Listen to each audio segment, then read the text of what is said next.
असल में अक्सर ख़वातीन ये गिला करती हैं कि हम सारा दिन घर के अंदर काम करती हैं, फिर भी वज़न हमारा लूज़ नहीं होता।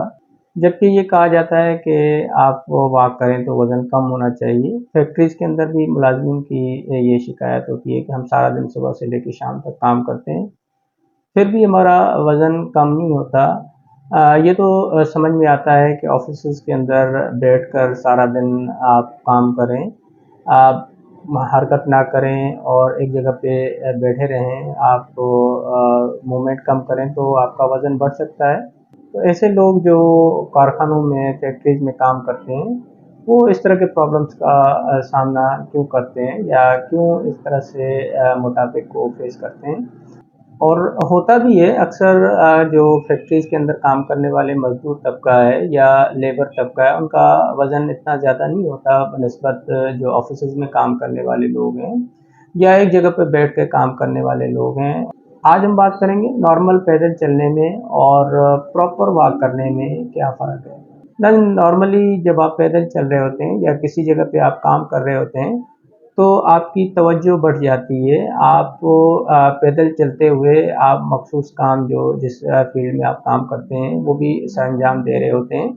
जबकि प्रॉपर वॉक करना जो सुबह और शाम अगर आप 20 मिनट 25 मिनट मुस्तकिल तौर पे वॉक करते हैं, तो इन दोनों में फ़र्क है। जैसे 1 मिनट में आप 120 कदम उठाते हैं, तो नॉर्मल वॉक करने में आप हो सकता है 60 कदम उठा रहे हों या 50 कदम उठाते हैं।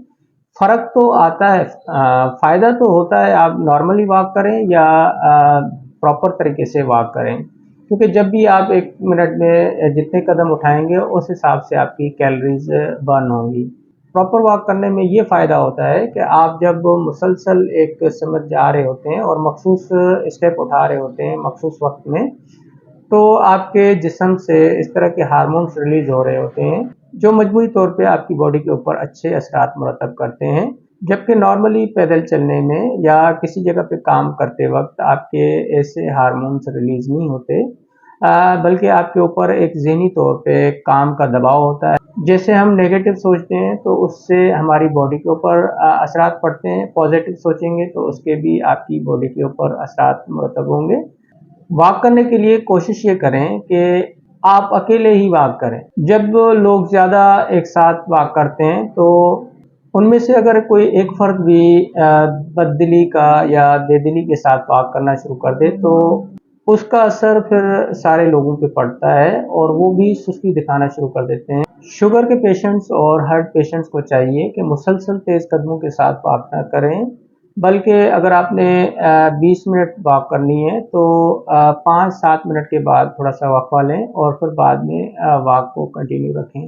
अपनी फैमिली का ख़्याल रखें।